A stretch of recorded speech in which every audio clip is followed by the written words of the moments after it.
Coach, instead of talking about tonight, just talk about the experience of 4 games and what maybe you learned about your team over the last 4 games or 5 days. Well, number one, it's been great. Really thankful for a lot of the alums that made this trip possible. I mean, it's been an incredible experience for our players, I think for our staff.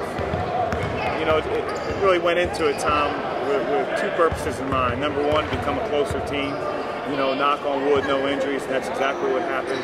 I think we got to know each other as teammates, strengths, weaknesses, everything that we really wanted to know about in terms of us as basketball players and as a basketball team. The second part of it is, I don't know how many guys will ever have the experience to go back to Brazil and experience a different culture. Rio de Janeiro is one of the coolest cities in the world. Knowing the World Cup was just played here, the Olympics will be held in 2016 here. It's maybe a once-in-a-lifetime trip for a lot of our players, and I'm glad that they had that experience.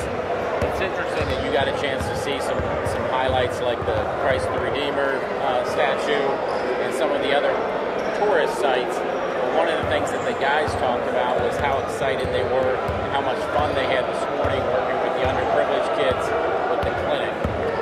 I mean, you always talk about appreciating everything you have, appreciating our country, not only the freedom, but just the opportunity you have in America to have a really good life. And, some of our guys come from some tough areas and some rough backgrounds, but it pales in comparison to what we saw today.